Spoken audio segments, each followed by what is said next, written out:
دنیا میں انہی لوگوں کی عزت ہوتی ہے جنہوں نے اپنے استاد کا احترام کیا۔ استاد کے احسان کو فراموش کر دینا ایک مصیبت ہے۔ یہ ایک ایسی قاتل بیماری ہے جو علم کی برکات کو زائل اور باطل کر دیتی ہے۔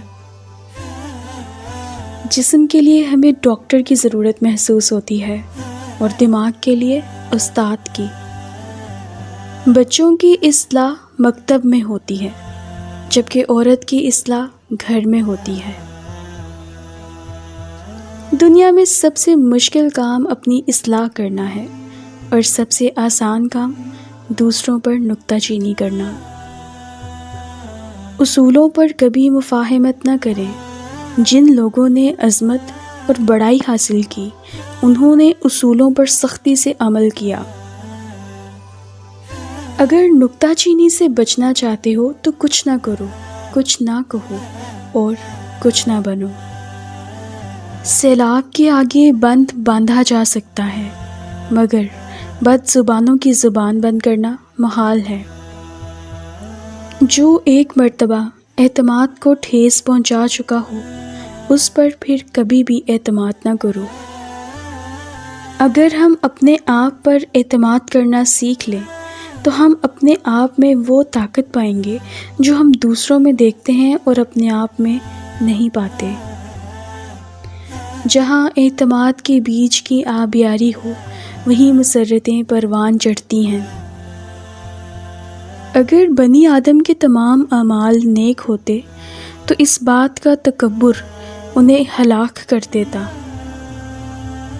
اے نفس، تو باتیں تو درویشوں اور زاہدوں کی کرتا ہے مگر تیرے اعمال منافقوں جیسے ہیں۔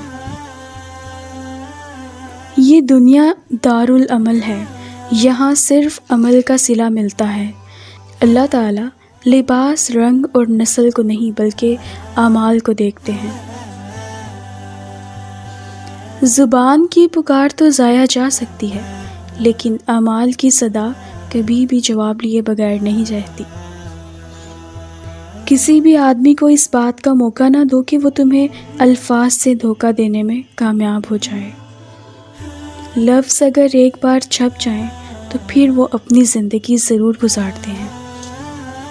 یہ ایک بڑی صلاحیت ہے کہ جب ایک لفظ کام دے رہا ہو تو وہ لفظ استعمال نہ کرے۔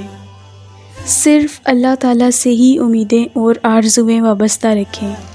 کسی کے لیے یہ زیبا نہیں کہ ہاتھ پر ہاتھ تیرے بیٹھا رہے کہ اے اللہ رزق دے۔ اللہ تعالیٰ آسمان سے مال و دولت کی بارش نہیں کرتا۔ ہر بچے کی پیدائش اس بات کا پیغام ہے کہ اللہ تعالیٰ ابھی انسان سے مایوس نہیں ہوا۔